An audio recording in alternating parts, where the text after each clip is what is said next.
Sebelum memulai saya harap Anda mau membantu subscribe channel Insomnia Channel, teman Anda waktu Anda susah tidur, terima kasih. Abu Nawas bertemu jin tukang debat. Pada suatu malam di kota Baghdad yang sunyi, Abu Nawas berjalan sendirian sepulang dari masjid.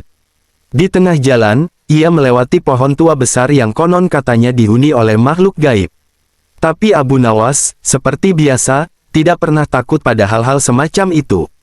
Saat ia hendak lewat, tiba-tiba angin berhembus kencang, dan dari balik bayangan pohon, muncul sesosok makhluk tinggi berwarna kebiruan dengan mata menyala.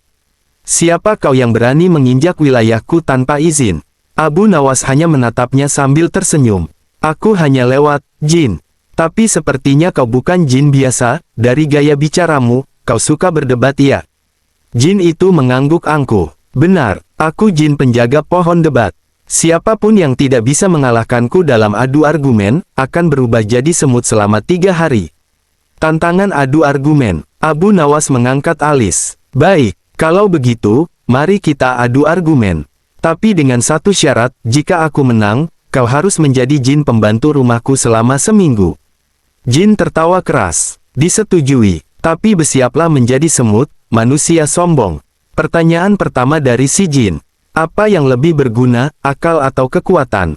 Abu Nawas menjawab tenang. "Tentu akal, sebab tanpa akal, kekuatan hanya seperti banteng tanpa kendali.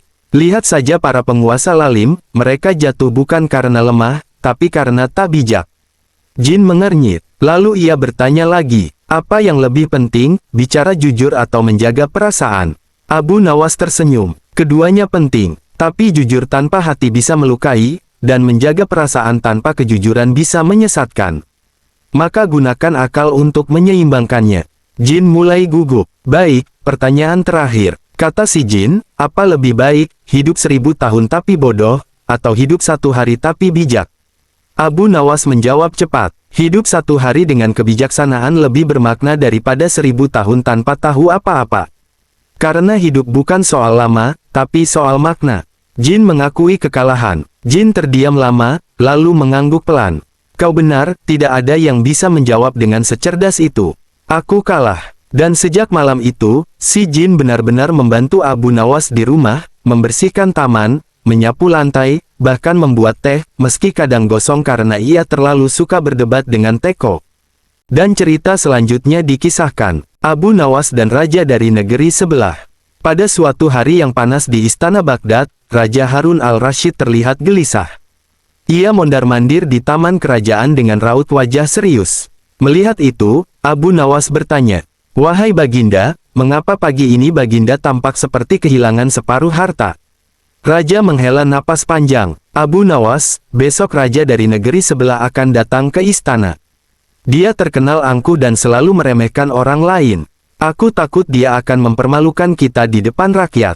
Abu Nawas tersenyum santai. "Tenang saja Baginda, biarkan hamba yang menyambutnya, dengan cara yang tak akan pernah dia lupakan." Tiba-tiba Abu Nawas jadi penjaga gerbang. Keesokan harinya, raja dari negeri sebelah datang dengan iring-iringan panjang dan wajah angkuh. Ia mendekat ke gerbang istana, lalu dihentikan oleh seorang penjaga berpakaian compang camping. Itulah Abu Nawas yang sedang menyamar. "Halt, siapa kau?" tanya Abu Nawas dengan suara keras. Raja itu menjawab, "Aku adalah raja dari negeri seberang. Buka pintu untukku." Abu Nawas mengangguk-angguk. Raja ya. Tapi, apakah kau sudah membawa surat izin menginjak tanah Baghdad?" Raja itu tersinggung. "Aku raja, aku tak butuh izin." Abu Nawas menjawab dengan nada serius. "Kalau begitu, mohon putar balik. Kami hanya menerima tamu yang tahu tata krama." Raja Harun menahan tawa. Di dalam istana, Raja Harun diam-diam memperhatikan kejadian itu dari jendela. Ia hampir tertawa terguling melihat wajah merah padam tamunya. Akhirnya, raja dari negeri sebelah masuk dengan marah dan mengadu. "Harun, penjagamu sangat kasar." Raja Harun pura-pura kaget. "Oh, penjaga itu. Dia bukan penjaga. Dia adalah penasihat paling cerdas di seluruh negeri ini, Abu Nawas." Raja tamu terdiam. Matanya melirik ke arah Abu Nawas yang kini berdiri di samping Raja Harun sambil tersenyum sopan. Abu Nawas berkata tenang, "Baginda raja dari negeri sebelah, hamba hanya ingin memastikan bahwa yang datang ke negeri ini, tahu bagaimana cara menghormati orang lain. Raja sebelah belajar rendah hati. Hari itu, raja dari negeri sebelah menyadari bahwa kebijaksanaan lebih penting dari gengsi. Ia akhirnya bersikap lebih rendah hati dan malah meminta petuah dari Abu Nawas. Sebelum pulang, ia berkata, "Sungguh, aku datang untuk membanggakan diri. Tapi aku pulang membawa pelajaran berharga." Dan cerita selanjutnya dikisahkan, Abu Nawas dan pakaian ajaib dari tukang jahit. Di kota Baghdad yang ramai, tersiar kabar tentang seorang tukang jahit misterius yang datang dari negeri jauh. Katanya, ia bisa menjahit pakaian yang hanya bisa dilihat oleh orang jujur. Raja Harun al-Rashid pun penasaran dan memanggil tukang jahit itu ke istana. "Benarkah kau bisa menjahit pakaian ajaib?" tanya raja. "Benar, Baginda. Tapi syaratnya, tak seorang pun boleh melihat pakaian ini sampai selesai. Dan hanya orang jujur yang akan bisa melihatnya." Raja langsung setuju. Ia ingin tahu siapa saja di kerajaannya yang benar-benar jujur. Pakaian yang tak terlihat. Beberapa hari berlalu, sang tukang jahit datang membawa kotak mewah. Ia berkata, "Inilah pakaian ajaib untuk Baginda." Raja membuka kotak itu, namun tidak melihat apa-apa. Tapi ia tak ingin dianggap tidak jujur, jadi ia berpura-pura kagum. "Luar biasa, warnanya begitu indah," katanya gugup. Semua menteri ikut-ikutan memuji. "Sungguh pakaian yang menakjubkan." Baginda tampak gagah memakainya. Padahal, tak satu pun dari mereka melihat pakaian apapun. Abu Nawas dipanggil. Raja lalu memanggil Abu Nawas. "Abu Nawas, lihatlah pakaian baruku. Katakan pendapatmu dengan jujur." Abu Nawas melihat kotak kosong itu, lalu tersenyum kecil. "Ampun Baginda, hamba hanya melihat kotak kosong." Seluruh istana terdiam. Beberapa menteri mulai saling melirik, khawatir mereka tertipu. Raja menatap Abu Nawas. "Jadi kau berani berkata bahwa kau tidak melihatnya?" "Betul, Baginda. Kalau itu berarti hamba tidak jujur, maka hamba pasrah dihukum. Tapi kalau ini tipu daya, maka sebaiknya kita selidiki tukang jahit itu." Akhirnya terbongkar. Raja pun memerintahkan penjaga menangkap tukang jahit misterius itu. Ternyata, ia hanyalah penipu ulung yang ingin mencuri emas dari istana. Abu Nawas tertawa kecil. Kadang, yang takut dianggap bohong justru malah membenarkan kebohongan. Raja Harun berterima kasih. "Terima kasih, Abu Nawas. Kau telah menyelamatkan martabat istana dengan kejujuranmu." Sebagai hadiah, Abu Nawas diberi jubah asli berwarna emas, yang benar-benar bisa dilihat semua orang. Dan cerita selanjutnya dikisahkan, Abu Nawas menyamar jadi orang bodoh. Suatu hari, Raja Harun al-Rashid mengeluh kepada para pengawalnya. "Akhir-akhir ini Abu Nawas terlalu licin. Aku ingin melihat seperti apa dia kalau tidak menggunakan akalnya. Apa jadinya kalau dia jadi orang bodoh?" Salah satu menteri memberi ide. "Baginda, bagaimana kalau kita buat sayembara? Siapapun yang bisa membuat Abu Nawas tidak bisa menjawab, akan diberi hadiah." Raja pun menyetujui. Dan diam-diam, ia menyuruh pengawal menyebarkan berita sayembara ke seluruh Baghdad. Abu Nawas mendengar rencana itu. Tanpa sepengetahuan raja, Abu Nawas sudah lebih dulu mendengar rencana itu dari tukang kue keliling. Ia hanya tersenyum dan berkata dalam hati, "Kalau begitu, aku akan bermain lebih bodoh dari yang mereka kira." Hari sayembara tiba. Ribuan orang berkumpul di alun-alun. Raja duduk di singgasananya sambil tertawa kecil. Lalu Abu Nawas pun datang, berjalan lambat, pakai baju terbalik, sendal beda warna, dan wajah bengong. "Siapa namamu?" tanya sang menteri. Abu Nanas," jawab Abu Nawas dengan nada bingung. Orang-orang mulai tertawa. "Wah, benar-benar bodoh." Lalu dimulailah pertanyaan. "Jika 1 ditambah 1 berapa?" "4 ekor kambing," jawab Abu Nawas sambil memakan batu kecil seolah-olah itu permen. "Apa warna langit?" "Rasanya manis, kayak roti," katanya sambil mengejar bayangannya sendiri. Raja dan seluruh penonton tertawa keras. Mereka benar-benar percaya kalau Abu Nawas sudah jadi gila atau bodoh. Tapi semua itu hanya trik. Malam harinya, Raja memanggil Abu Nawas ke istana. "Abu Nawas, hari ini kau sungguh memalukan, tapi menghibur." Abu Nawas tersenyum tenang. "Ampun Baginda, hamba hanya memainkan peran. Kalau rakyat ingin melihat hamba bodoh, hamba akan jadi orang paling bodoh sedunia. Tapi, kalau Baginda ingin melihat kecerdikan hamba, hamba bisa saja membalik semua permainan." Raja melongo, lalu tertawa keras. "Jadi, kau hanya pura-pura bodoh. Tentu, Baginda. Kecerdikan kadang harus disembunyikan agar bisa digunakan pada saat yang tepat. Raja terkesan. Abu Nawas, kau memang tak terkalahkan. Bahkan saat kau berpura-pura bodoh, itu masih jadi permainan paling cerdas yang pernah kulihat. Abu Nawas pun diberi hadiah, dan sejak saat itu ia dijuluki si cerdik yang bisa jadi bodoh bila perlu. Dan cerita selanjutnya dikisahkan. Abu Jahil dan amal yang tertukar. Suatu hari di Baghdad, Abu Jahil sedang merasa sangat bangga.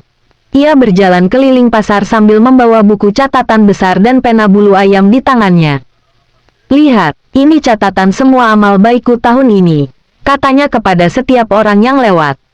"Aku telah bersedekah pada 50 orang miskin, memberi makan 30 anak yatim, dan bahkan menyumbang karpet masjid."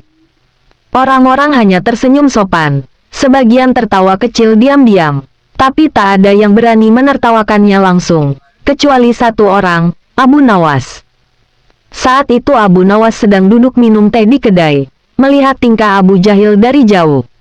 Ia pun berseru, "Wahai Abu Jahil, hebat sekali catatanmu, tapi apakah kau yakin, semua amalmu itu benar-benar dicatat di langit?" Abu Jahil mendekat. "Tentu saja, aku mencatat sendiri, rapi dan lengkap, kalau perlu. Kubuat salinan untuk malaikat." Abu Nawas tertawa pelan. "Masalahnya, yang mencatat di langit bukan kau. Dan kadang, amal yang kita banggakan justru tak sampai ke sana." Abu Jahil bingung. "Apa maksudmu? Mana mungkin amal bisa tertukar?" Abu Nawas tersenyum licik. "Kalau kau ingin tahu, datanglah ke rumahku nanti malam. Aku akan tunjukkan sesuatu yang tak bisa kau temukan di buku catatanmu." Malamnya, Abu Jahil datang. Abu Nawas sudah menyiapkan meja dengan 2 gulungan kertas besar. Di satu sisi tertulis, "Amal Abu Jahil." Di sisi lain tertulis, "Amal orang tak dikenal." "Ini, apa maksudnya?" tanya Abu Jahil. Abu Nawas menjawab, "Hari ini aku mengamati pasar. Ada 2 orang, satu kau, yang memberi dengan lantang dan mencatat amalnya. Satu lagi, seorang pemuda yang diam-diam memberi uang ke fakir miskin dan pergi tanpa sepatah kata." "Lalu," tanya Abu Jahil penasaran, "aku menulis semua yang kalian lakukan. Lalu aku minta beberapa orang menyebutkan siapa yang paling mereka ingat hari ini." Abu Nawas menunjuk kertas. "Amal Abu Jahil, kosong. Tak ada yang benar-benar merasa kau ikhlas. Semua hanya ingat pameran catatanmu." Lalu ia menunjuk, "Amal orang tak dikenal. Penuh pujian. Dia baik sekali." Aku menangis waktu diberi. Wajahnya menenangkan. Abu Jahil tertunduk malu. "Wahai sahabatku," kata Abu Nawas lembut, "amal yang tulus, meski tak terlihat manusia, tetap terbang ke langit. Tapi amal yang penuh pamer, kadang jatuh sebelum sampai ke pundak malaikat." Abu Jahil menghela napas. "Sungguh, aku terlalu sibuk mencatat, sampai lupa bagaimana rasanya memberi dari hati." Sejak malam itu, Abu Jahil membakar buku catatannya sendiri, lalu berkata, "Mulai hari ini, biarlah malaikat yang mencatat. Tugasku cukup memberi." Dan cerita selanjutnya dikisahkan. Ketika Abu Jahil minta didoakan masuk surga, suatu malam yang hening, di antara suara jangkrik dan aroma roti hangat dari dapur-dapur Baghdad, terdengar suara ketukan pelan di pintu rumah Abu Nawas. Tok, tok, tok. Abu Nawas membuka pintu sambil membawa lampu minyak kecil. Di depannya berdiri sosok yang tidak asing, berjubah besar, memakai peci miring, dan menatap malu-malu Abu Jahil. "Tengah malam begini, ada apa?" tanya Abu Nawas heran. Abu Jahil menunduk. "Maafkan aku mengganggumu di luar jam debat, tapi aku ingin meminta satu hal." Abu Nawas menaikkan alis. "Apa itu? Kau mau pinjam uang?" Abu Jahil geleng-geleng. "Bukan, aku ingin kau mendoakanku agar masuk surga." Hening sejenak. Abu Nawas duduk, menepuk lantai agar Abu Jahil ikut duduk bersamanya. "Kau tahu, Abu Jahil, permintaanmu ini sangat indah, tapi juga sangat mengejutkan." Abu Jahil menghela napas. "Aku tahu. Aku sering dianggap sok tahu. Bahkan kamu sering mengolokku, maksudku mendidikku, di depan orang-orang. Tapi akhir-akhir ini aku merasa, hidupku kosong." Ia menatap langit gelap. "Aku sudah memberi sedekah, Aku sudah mencoba berlaku baik, tapi entah kenapa, aku takut amal itu tidak cukup. Abu Nawas tersenyum, menatap temannya penuh haru. Wahai Abu Jahil, bahkan para nabi pun terus berdoa untuk surga. Maka siapa kita yang merasa pasti akan sampai ke sana tanpa terus berusaha? Tapi, lanjut Abu Jahil, aku merasa kalau engkau yang mendoakan, mungkin Tuhan akan lebih mendengar. Kau itu orang soleh, dan sedikit menyebalkan. Abu Nawas tertawa. Baiklah, tapi aku akan berdoa dengan syarat. Ah, pasti ada syaratnya, gumam Abu Jahil. Syaratnya mudah, kata Abu Nawas. Besok pagi, pergilah ke pasar. Tapi jangan membawa apa-apa. Jangan sedekah. Jangan sedekah. Jangan memberi. Jangan bicara soal surga. Hanya dengarkan keluhan orang-orang. Duduk dan dengarkan. Abu Jahil bingung. Itu saja. Ya, karena kadang amal paling besar bukan memberi roti, tapi memberi telinga yang benar-benar mendengar. Keesokan harinya, Abu Jahil duduk di pojok pasar. Ia mendengar ibu tua mengeluh tentang anaknya yang jauh. Ia mendengar tukang semangka berbagi cerita tentang kehilangan dagangannya. Ia mendengar anak kecil bercerita tentang ayahnya yang sakit. Dan saat sore tiba, ada satu orang yang berkata padanya, "Terima kasih, Tuan. Aku merasa lebih ringan hari ini, walau hanya bicara padamu." Abu Jahil tersenyum, dan matanya basah. Malamnya, ia kembali ke rumah Abu Nawas. "Sekarang," katanya pelan, "aku tak hanya ingin kau mendoakanku masuk surga." Abu Nawas bertanya, "Lalu apa lagi?" "Aku ingin menjadi doa itu sendiri, menjadi kebaikan untuk orang lain, semampuku." Abu Nawas bangkit, menatap sahabatnya dengan bangga. "Wahai Abu Jahil," katanya, "jika semua orang yang datang padaku meminta didoakan surga, tapi kau adalah satu-satunya yang berubah karena keinginan itu, maka aku yakin, doamu telah lebih dulu didengar oleh langit." Dan cerita selanjutnya dikisahkan. Abu Jahil mendadak jadi dermawan. Di suatu pagi yang agak mendung, Baghdad terasa lebih sepi dari biasanya. Warung teh belum buka, dan pedagang roti belum bersuara. Tapi ada satu hal aneh yang terjadi. Abu Jahil berjalan keliling kota sambil membawa kantong-kantong makanan dan membagikannya pada para pengemis. "Ini roti untukmu, wahai ibu tua. Ini gandum untukmu, wahai anak kecil," katanya sambil tersenyum cerah. Orang-orang yang melihat hanya bisa melongo. "Apa itu Abu Jahil?" bisik seorang pedagang. "Ya, Abu Jahil yang biasanya pelitnya melebihi kuali gosong," jawab yang lain. Kabar itu pun sampai ke telinga Abu Nawas, yang saat itu sedang duduk tenang di bawah pohon sambil menulis puisi. Abu Jahil jadi dermawan. Ini pasti ada sesuatu, gumam Abu Nawas. Dengan penasaran, Abu Nawas pun mendekati sahabat lamanya itu. "Wahai Abu Jahil, pagi-pagi begini sudah berbagi makanan. Angin apa yang membawamu menjadi manusia paling baik hari ini?" Abu Jahil tertawa lebar. "Ah, Abu Nawas, aku semalam bermimpi didatangi malaikat. Ia berkata, jika aku tidak mulai berbuat baik, aku akan dikirim jadi penjaga kandang unta di ujung dunia." Abu Nawas tertawa sampai hampir tersedak angin. Mimpi yang sangat mendidik. "Tapi," lanjut Abu Jahil, "aku tak ingin jadi orang bodoh yang cuma takut neraka. Aku benar-benar ingin merasakan bagaimana rasanya memberi, bukan hanya menerima." Abu Nawas pun tersenyum. "Jika niatmu tulus, maka kau sedang mengetuk pintu surga lewat hati manusia." Hari itu, Abu Jahil tidak hanya memberi makanan, ia juga membantu seorang ibu mengangkat air, membetulkan sandal anak kecil yang putus, bahkan membelikan mainan untuk anak yatim. Orang-orang mulai melihatnya dengan cara yang berbeda. Namun keesokan harinya, Abu Jahil kembali seperti biasa, duduk di warung, sok tahu, dan berdebat tentang bentuk bulan. Abu Nawas yang lewat pun hanya tertawa. Apa malaikatnya sudah pindah mimpi ke orang lain? Abu Jahil menjawab, "Tidak, tapi aku sedang istirahat dari kebaikan. Kebaikan juga butuh jadwal." Dan cerita selanjutnya dikisahkan.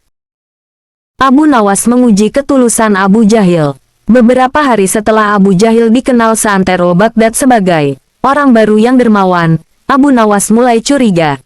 Ia berkata dalam hati, Aku senang dia berubah. Tapi apakah kebaikannya benar-benar tulus? Atau hanya karena takut mimpi buruknya? Maka, Abu Nawas pun menyiapkan ujian rahasia. Pagi-pagi buta, ia menyamar sebagai seorang pengemis tua yang memakai jubah compang camping dan menutupi wajahnya dengan kain. Ia duduk di depan rumah Abu Jahil sambil mengeluh keras. Aduh, lapar sekali. Sudah 2 hari tak makan. Tak lama, pintu rumah Abu Jahil terbuka. Ia keluar sambil membawa sekeranjang kurma dan roti. Tapi sebelum dia membagikan, dia menggumam. Semoga hari ini aku dilihat oleh wali kota. Siapa tahu aku diangkat jadi kepala pengurus sedekah. Abu Nawas yang mendengar itu langsung tersenyum dalam hati. Ah, rupanya ada pamrih di balik rotimu, wahai sahabat. Abu Jahil pun menghampiri si pengemis, yang tak ia tahu adalah Abu Nawas lalu berkata, "Nih, makanlah. Tapi tolong katakan pada siapapun yang kau temui bahwa Abu Jahil adalah orang paling baik se-Baghdad." Ya.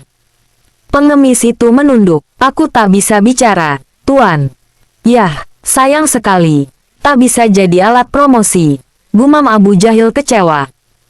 Beberapa saat kemudian, Abu Nawas membuka kain penutup wajahnya dan berdiri. "Abu Jahil, kau lulus ujian, setengah." Abu Jahil melongo. "Wahai Abu Nawas, itu kau. Jadi tadi aku." "Benar, aku ingin tahu, apakah kebaikanmu muncul dari hati, atau dari harapan pujian?"